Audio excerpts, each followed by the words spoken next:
How's it going, true gamers? In today's video I'm bringing you guys an in-depth guide for the new Giants Foundry smithing minigame. To start the minigame, you're going to have to first complete the new quest, Sleeping Giants, which the quest start is located just east of Shanty Pass right here in the new Giants Plateau. Since I already completed the quest, I'm going to go ahead and do the minigame teleport over there now to save some time, and I'm also going to insert a clip of me now completing the quest. There it is, Sleeping Giants quest complete. That now unlocks the Giants Foundry smithing minigame and gets us our quest cape back. Let's go. Feels good. Alright, we've now teleported to the Giant Foundry's minigame. Now we're just going to enter the cave right here, and I'll go over inventory setup as well as gear setup. So first things first, we're going to go over gear. As far as gear goes, just wear all the weight reducing armor you have, as well as ice gloves, graceful boots of lightness, spotted cape, anything you got. And if you don't have ice gloves, no worries. When I go over the inventory here in a second, I'll tell you how you can get around not having them. Alright, now let's go over inventory. For inventory, you'll need 14 bars of each type of metal you're using. The current best setup, however, is going to be 3 rune plate bodies and 3 adamant plate bodies, as well as 2 runite bars and 2 adamant bars, and a bucket of water. You can use the bucket of water to cool down the metal if you don't have ice gauntlets, so no worries, just make sure you have buckets of water for each run. You're going to need 1 bucket of water per run. To save some time, I'll be doing mithril and adamant instead for this walkthrough. Since when you do mithril and adamant, there's only 6 steps to making the sword, whereas if you do rune and addy, there's 7 steps. And the minigame also plays out the same way, regardless of which metals you're using. The higher tier metals are just going to increase the XP, GP, and steps there are for each sword. It's also better to combine metals rather than use all of the same type, which is why we're using 2 different types ourselves right now.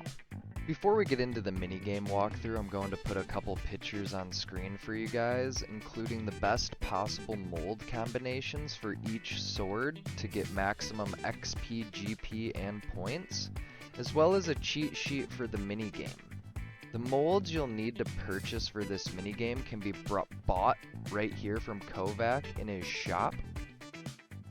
Keep in mind, however, in order to use all of these molds, a player will need level 81 smithing, and each mold requires a different level to use. So make sure to look at the molds before you buy them to make sure you do have the level requirement. This is the cheat sheet that will help you complete the minigame 100% of the time. The only thing you have to keep in mind that is not stated on the cheat sheet is that you have to make sure that the arrow indicator is fully in the bar before starting the next step. This will be indicated by the bar's box lighting up white to let you know you are within the perimeters of the bar. The above bar symbolizes the heat of the metal, and the bottom bar symbolizes which is your current step. I'll show you guys what I'm talking about with the arrow once we start the minigame walkthrough here in a second.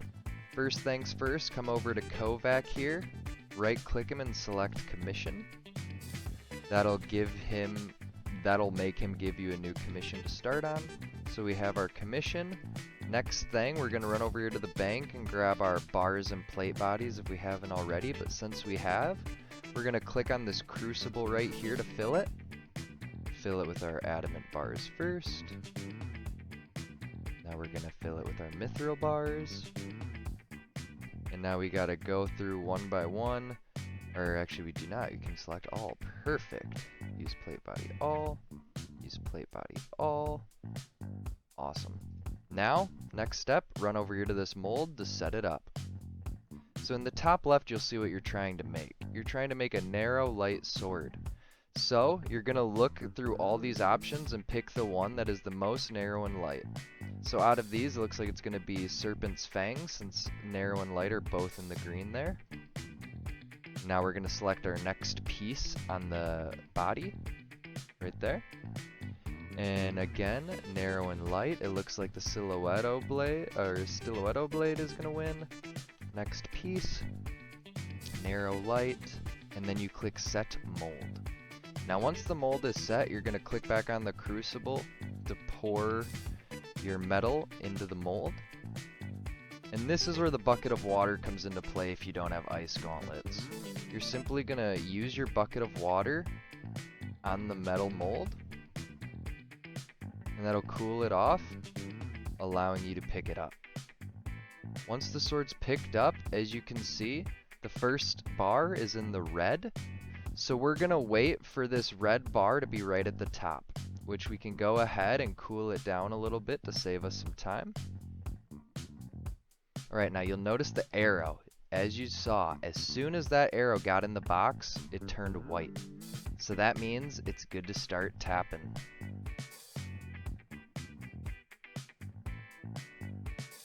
And you'll see as you go through, the bar will either lower or raise. The bar will lower on green and red, and it will raise on yellow. So, before the arrow drops out of the bar, we're going to go heat up our sword some more, because our sword has to be hot for this step. Heat it up there a bit, should be plenty. We're going to run back, continue tapping our hammer, or tapping our sword. So we're good there. Now we need to be in the green. So in order to get into the green now, we're going to have to cool the sword off. So we're going to run over to the waterfall and start cooling down the sword.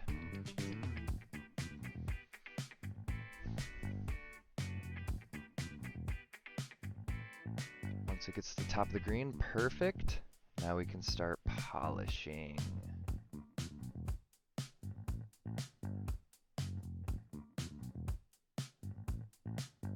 Now before the arrow drops out of the bar, as you can see, we're going to go heat up the sword real quick again to get the temperature back up, since it has to be at the top of the green bar once you start the green. So there we go, that's at the very tip, perfect. Go back to polishing.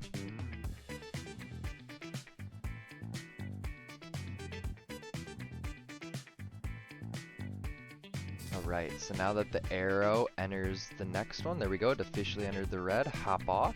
We're going to have to go heat our sword back up to red, so that we can continue tapping it with the trip hammer.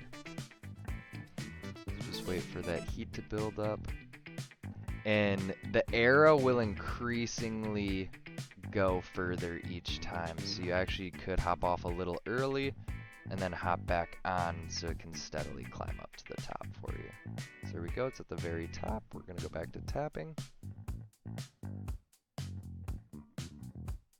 Watch that arrow fill up. Keep an eye on the top arrow as well to make sure you don't dip out of the red. You have to be within the bar in order for it to work.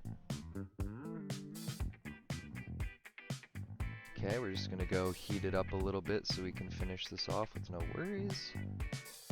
Get that arrow back up at the top of the red bar. If the arrow is in these dark spaces, it doesn't count. It has to physically be within the bar to count. Okay, so there we go. It's on to yellow now. So yellow, we're going to have to cool it down. And yellow is also the only one where you want the arrow to be at the bottom of the bar when you start. Because when you grind it, which is what the yellow is, it actually heats up the blade. So you're going to have to cool it down rather than heat it up like we did for the last two. So we're going to bring it over to the grinding stone, which is, you can see both the arrows are raising. So before that top one gets to the end of the bar, we're going to have to go ahead and cool down the sword a little bit before we can finish. So there we go, it's about at the top. I'm going to cool the sword back down, get it to the bottom of that yellow bar right there. Terrible. I actually got to heat it up. See, and that's the thing. If you go below the bar, you have to heat it up. It has to be within the bar. So there we go. We heat it up a little bit. Go back to the grinding table.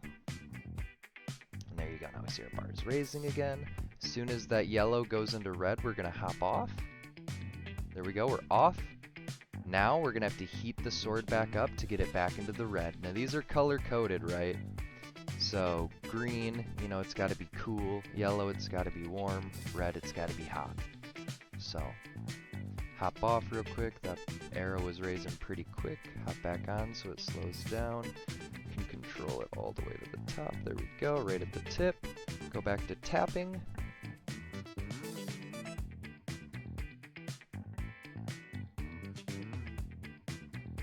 Right. Probably gonna have to heat up the sword one more time here to finish. We'll get one more tick in, there we go. We'll heat it back up to the top of the red bar before we finish. It's better to play it safe, and just heat it up before it gets to the very top or very bottom of the bar. So, okay, it's still in red. One more should be green. Green, perfect.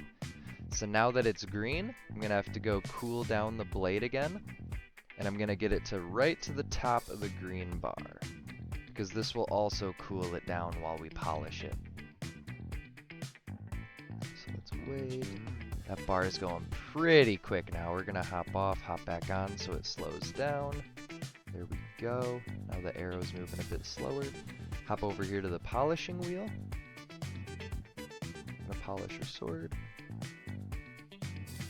Keep an eye on that top bar and make sure it doesn't dip into the gray or black there. Perfect. We're gonna have to go heat up our sword a little bit now since that was cooling it off as we were polishing it.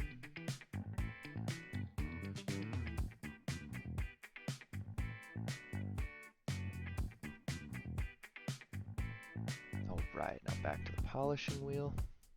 And once this arrow here at the bottom reaches the end, you're done. As you'll see in a second, everything will gray out. So there we go.